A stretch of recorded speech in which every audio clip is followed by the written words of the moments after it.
신약 성경 가운데 우리 믿음을 바르게 가르쳐준 교리서가 로마서입니다.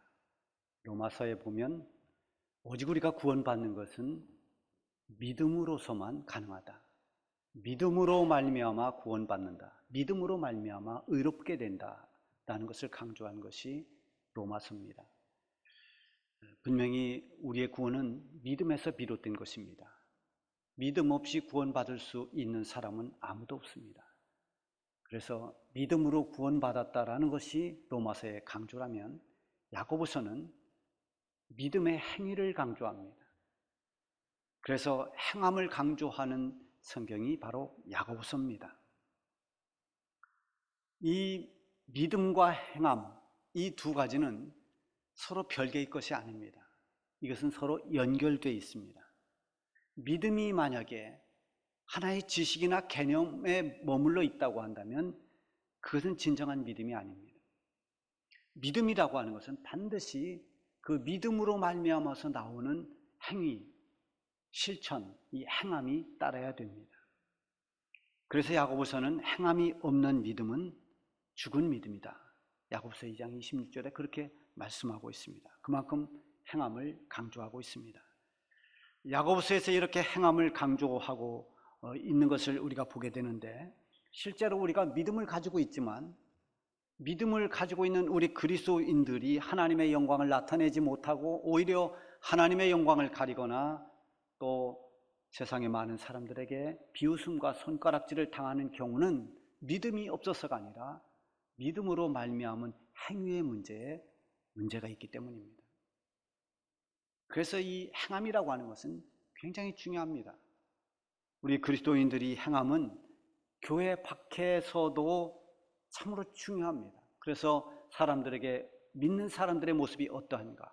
예수님께서 너희는 세상의 빛이다, 너희는 세상의 소금이다 이렇게 말씀해 주신 것은 너희가 이 세상 가운데 살면서 빛처럼 소금처럼 그렇게 다른 사람들을 비춰주는 선한 영향을 끼쳐라.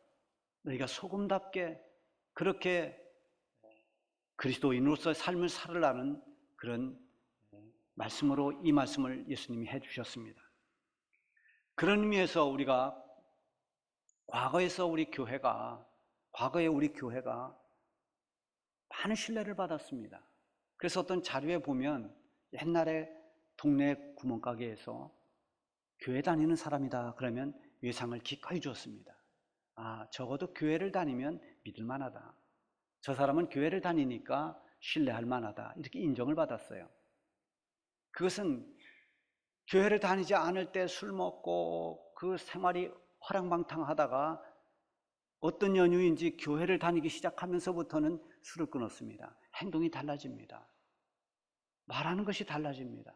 그것을 본 사람들이 교회를 가면 뭔가 달라지는구나, 뭔가 변화되는구나, 이걸 알았습니다. 그래서 술, 담배를 하는 사람들은 나는 술을 끊고 담배를 끊은 다음에 교회를 다녀야지 이런 말들을 많이 했습니다. 그것이 척도는 아닙니다만 어쨌든 교회를 가면 뭔가 사람이 변화되고 달라지고 더 나아진다는 것을 인정했던 것입니다.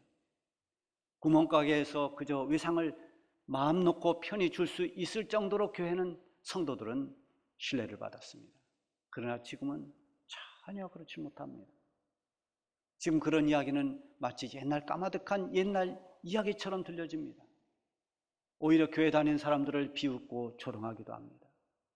이것은 바로 우리의 삶에 문제가 있기 때문입니다. 교회 밖에서 우리의 살아가는 삶의 그런 행위가 다른 사람들에게 정말 빛처럼 소금처럼 그렇게 좋은 영향을 끼칠 수 있어야 됩니다. 그래서 행함을 강조할 수밖에 없는 거죠. 또 교회 밖에뿐만 아니라 교회 안에서도 마찬가지입니다. 우리 교회는 나 혼자 신앙생활을 하는 곳이 아닙니다.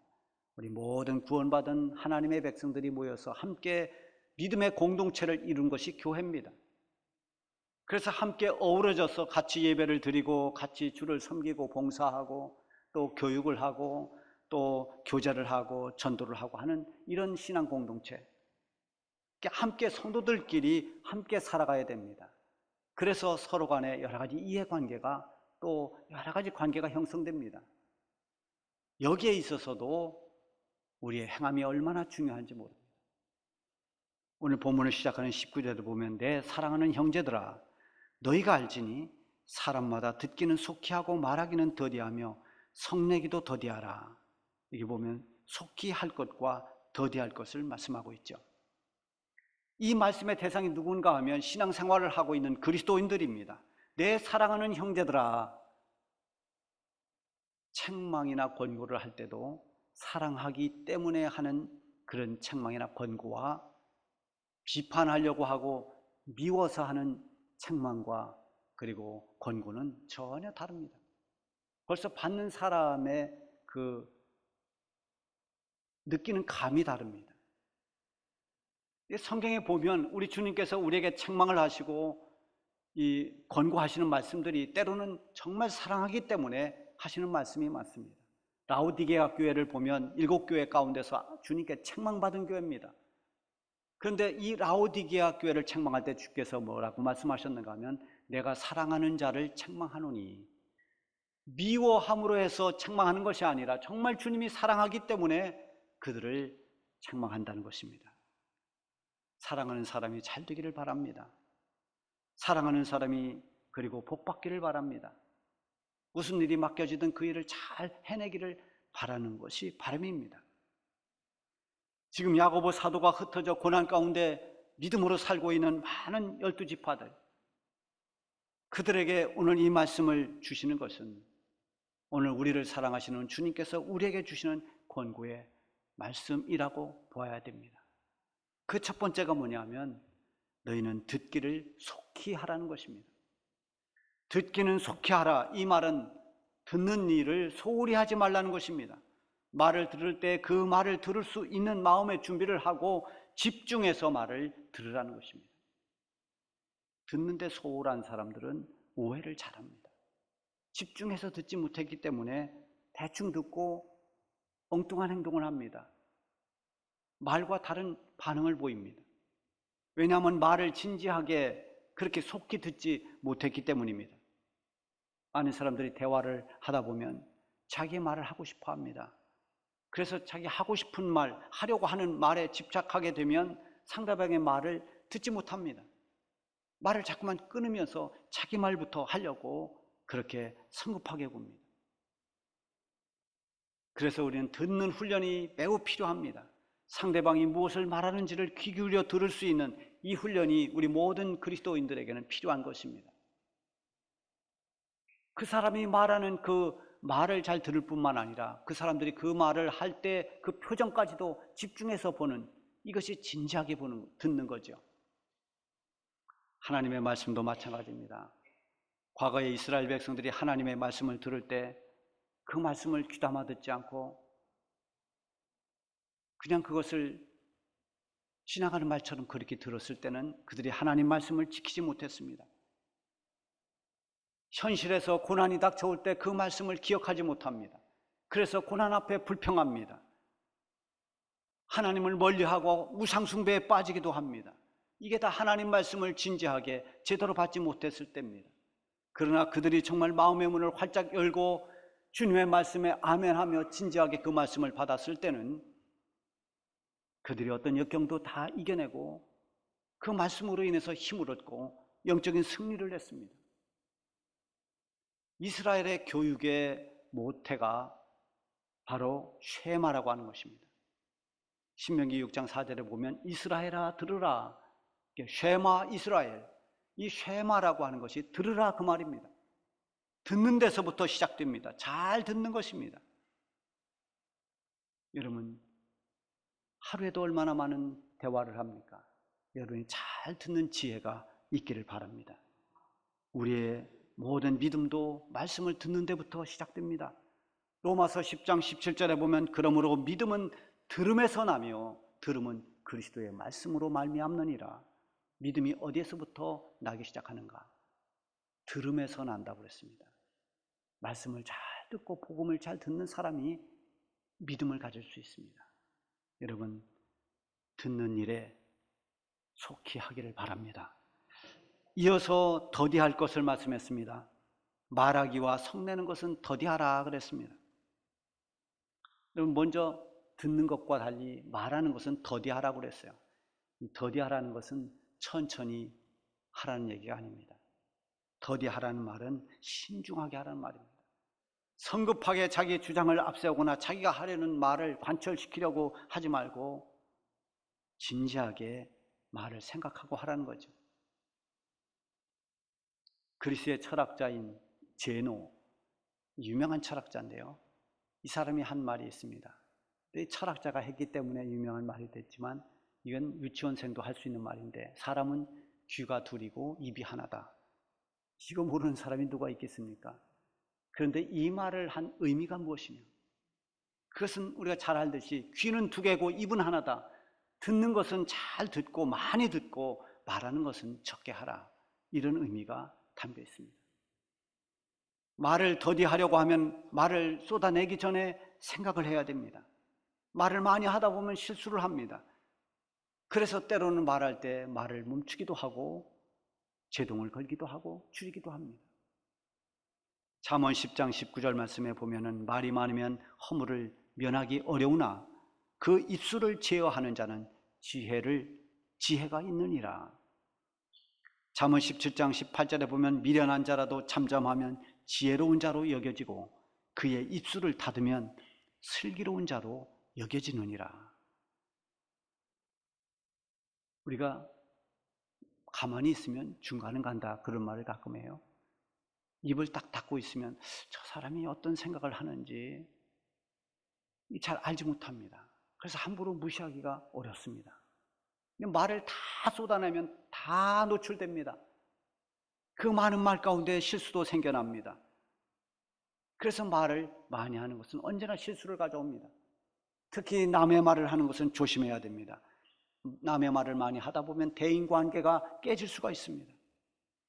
말을 더디하라는 것은 말로 실수하는 것을 막으려고 하는 이 소극적인 면도 있지만, 그러나 이것을 조금 더 적극적으로 본다면 말을 신중하게 해서 다른 사람에게 유익을 주고 하나님께는 영광을 돌리도록 하라, 이런 의미가 있죠.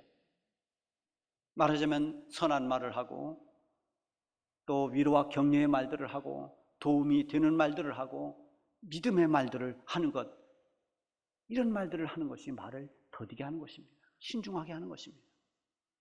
우리 교회 공동체 안에는 여러 모임이 있습니다. 각 기관이 있고 부서가 있습니다. 기관이 모이거나 부서가 모이면 이런저런 이야기를 합니다. 또 특히 친목 모임으로 모이다 보면 여러 가지 사회생활에서 일어나는 일들도 자연스럽게 할 수밖에 없습니다. 그런 이야기를 해서는 안 된다? 아닙니다. 우리가 세상에 사는데 세상 이야기를 할 수밖에 없습니다. 그러나 그 이야기를 하는 가운데도 말을 더디하는 지혜, 말을 생각하면서 믿음의 말을 할 수 있는 사람이 있어야 됩니다. 적어도 우리 그리스도인들이 모인 그 모임의 공동체라면, 또 그런 모임이라면 어떤 모임이 됐든 거기에는 신앙의 말을 하는 사람, 믿음으로 말하는 사람, 그런 사람이 반드시 있어야 됩니다. 잠언 16장 24절에 선한 말은 꿀송이 같아서 마음에 달고 뼈에 양약이 되느니라. 잠언 25장 11절에 경우에 합당한 말은 아루새긴 은쟁반의 금사관이라. 여러분, 이런 말을 함에 있어서 신중하게 더디하는 지혜가 있기를 바랍니다. 그리고 말하는 것과 동시에 더디해야 할 것이 성내는 것입니다. 20절에 보면 사람이 성내는 것이 하나님의 의를 이루지 못함이라. 여러분, 어디 성내 보셨습니까? 성질 안 내본 사람이 누가 있겠습니까? 다 성냅니다. 화를 부리기도 합니다. 근데 성을 내고서 얻은 유익이나 기쁨은 정말 전혀 없습니다. 오히려 성을 내고 나면 후회가 됩니다. 성이 나서 분노할 때는 정신을 차리지 못하다가 진정이 되고 나면 밀려오는 것은 후회입니다.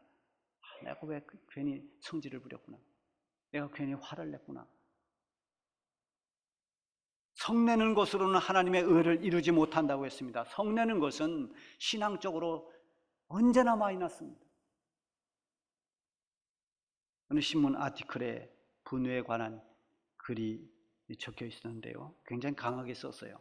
쓸데없는 노여움은 자기 명줄을 끊는 칼이 되고 날선 분노는 내게 되돌아오는 부메랑이 되어 내 몸에 암의 씨앗을 뿌린다.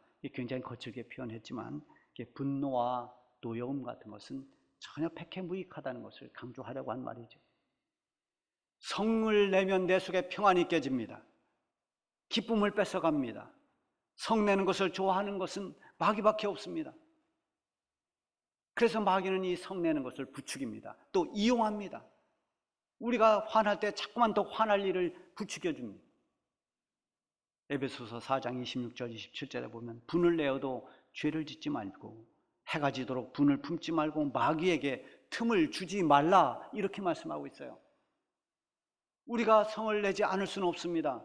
감정을 가지고 있는 우리가 화가 날 때 화를 내게 됩니다. 그러나 그 화를 계속 품고 있지 말라는 것입니다. 그 분노를 계속 끌어안고 있지 말라는 것이에요. 그 분노를 끌어안고 있다 보면 마귀가 틈을 이용합니다. 그래서 자꾸만 화를 부추깁니다. 밤새 잠을 못 자게 합니다. 그래서 성내는 것으로 끝내는 것이 아니라 죄를 짓는 데까지 가도록 그렇게 만드는 것이 마귀입니다. 그래서 마귀에게 틈을 주지 말라고 권고하고 있는 것입니다. 여러분, 화가 났을 때, 분노할 때 내가 이러다가 마귀에게 틈을 주면 어떡하나, 그 생각이 뻗떡 나시기를 바랍니다. 그러면 화를 잘 다스리게 될 것입니다.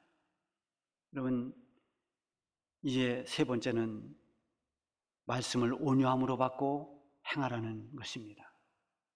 어찌 보면 신앙생활을 하고 있는 우리 그리스도인들에게는 가장 중요한 실천 덕목입니다. 말씀을 잘 받아들이고 그 받은 말씀을 따라 살아가는 것, 이것은 아무리 강조해도 지나치지 않는 행함 있는 믿음의 실천사항이라고 할 수 있습니다. 21절에 보면 내버릴 것과 받아들일 것을 대조적으로 말씀하고 있죠. 그러므로 모든 더러운 것과 넘치는 악을 내버리고 너희 영혼을 능히 구원할 바 마음에 심어진 말씀을 온유함으로 받으라. 악은 다 내버리고 말씀을 온유함으로 받으라 했습니다. 악을 내버릴 수 있는 가장 좋은 방법은 악을 버려야지, 내 모든 그런 죄악들을 다 벗어버려야지, 이런다고 해서 되는 게 아닙니다. 하나님의 말씀을 잘 받아서 그 말씀으로 은혜를 받으면 악은 물러갑니다. 그게 가장 빠른 방법입니다. 내가 이것은 끊어버려야지, 이것은 하지 말아야지, 아무리 결단해도 그게 얼마나 어렵습니까? 그러나 어느 날 성령이 내게 임하고 내가 성령의 감화를 받고 말씀으로 은혜 받고 영적인 변화가 일어나면 어느새 내가 버리려고 했던 것은 나에게서 물러가고 사라지고 없습니다. 말씀을 잘 받음으로 인해서 그 말씀의 힘으로 악을 이겨내시기를 바랍니다. 디모데후서 3장에 보면 이 말씀은 구원에 이르게 하는 지혜가 있을 뿐만 아니라 교훈과 책망과 바르게 함과 의로 교육하기에 유익할 뿐만 아니라 하나님의 사람으로 해서 온전케 하고 또 선을 행할 능력을 갖추도록 한다고 그렇게 말씀하고 있습니다. 이러한 성경, 즉 하나님의 말씀을 받을 때 온유함으로 받으라고 했습니다. 말씀을 받아들일 수 있는 그런 부드러움, 유순한 마음을 가지라는 것입니다. 그래서 말씀을 우리가 들을 때 마음의 문을 열고 아멘, 아멘 하면서 말씀을 받는 것은 얼마나 귀한 건지 모릅니다. 가시도 친 것처럼 뾰족하고 날카로운 그런 비판적 자세를 가지고 말씀을 들으면 어느 것도 우리의 심령의 밭에 떨어지지 않습니다. 예수님께서 이 밭의 비유를 통해서 말씀이 떨어지는 그런 비유를 해주셨죠. 딱딱한 길가밭에 떨어진 씨앗도 있고 어떤 것은 돌밭에, 어떤 것은 가시덤불에, 이런 데 떨어진 것은 제대로 자라서 열매를 맺지 못합니다. 그러나 잘 가꿔진 기경된 옥토 같은 밭에 떨어진 그런 말씀은 열매를 30배, 60배, 100배를 맺는다고 했습니다. 여러분, 이렇게 말씀을 받을 때 옥토같이 잘 기경된 그런 유순한 마음, 그런 부드러운 마음, 온유한 마음으로 말씀을 받으시기를 바랍니다. 이렇게 말씀을 받을 뿐만 아니라 그 말씀을 실천하는 행함이 있어야 됩니다. 22절 말씀 보세요. 너희는 말씀을 행하는 자가 되고 듣기만 하여 자신을 속이는 자가 되지 말라. 듣기만 하고 그만두는 사람은 자신을 속이는 사람이라고 그랬습니다. 23절 이하에는 말씀을 듣고도 행하지 않는 사람은 마치 자신의 얼굴을 거울로 보고도 금방 잊어버리는 사람과 같다고 그렇게 말씀합니다. 여러분 오늘 교회 오실 때 거울 보셨습니까?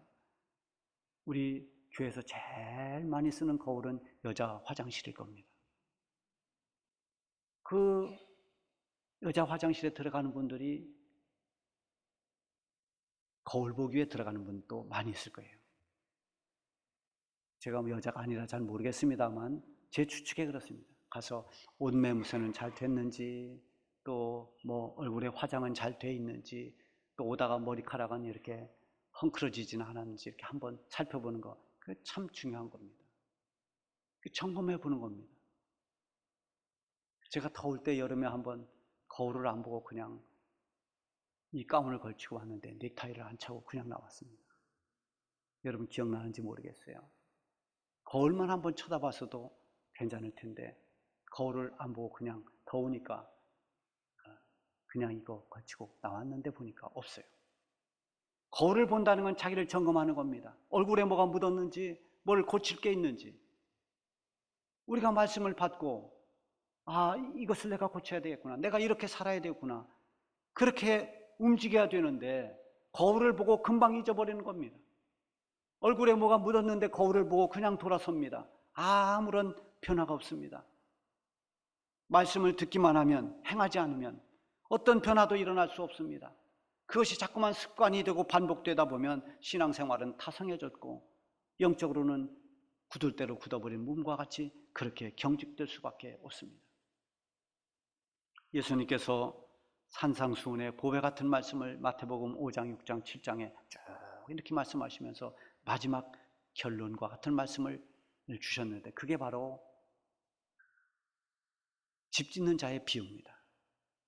나의 이 말을 듣고 행하는 자는 그 집을 반석 위에 지은 지혜로운 사람과 같다. 그리고 나의 이 말을 듣고도 행하지 아니하는 자는 그 집을 모래 위에 지은 어리석은 사람 같다. 이렇게 말씀해 주셨습니다. 말씀을 듣고도 행하지 않는 사람은 금방 무너져 버립니다. 시련이 오거나 어떤 시험이 오면 견디지 못합니다. 그러나 말씀을 듣고 잘 행하는 사람들은 마치 반석 위에 세운 집과 같아서 아무리 물난리가 나고 바람이 거세게 불어도 흔들리지 않습니다. 잘 견뎌냅니다. 이겨냅니다. 그런가 하면 오늘 본문 25절에 보면 말씀을 실천하는 자는 그 행하는 일로 인해서 복을 받을 것이다, 이렇게 말씀하고 있어요. 성경에 보면 얼마나 많은 복의 말씀이 있습니까? 특별히 구약 성경에 보면 신명기 28장 같은 데 보면 들어가도 복을 받고 나가도 복을 받고 들에서도 복을 받고 네 떡반죽 그릇도 복을 받고 네 자녀, 네 집의 가축까지 다 복을 받는다. 이 말씀 읽기만 해도 신납니다. 그런데 그 앞에 꼭 읽어야 될 말씀이 있습니다. 네가 삶과 하나님의 말씀을 듣고 행하면, 이걸 놓치면 안 됩니다. 말씀을 듣고 행할 때 하나님의 은혜와 복이 임하는 것입니다. 사랑하는 성도 여러분, 오늘 말씀은 다 실천에 관한 것입니다. 우리가 듣는 것은 진지하게 잘 들읍시다. 그러나 말하는 것과 성내는 것은 더디하십시다. 그리고 하나님 말씀을 온유하게 잘 받아서 그 말씀을 따라 살아가는, 행하는 그런 지혜로운 성도들이 다 되시길 바랍니다.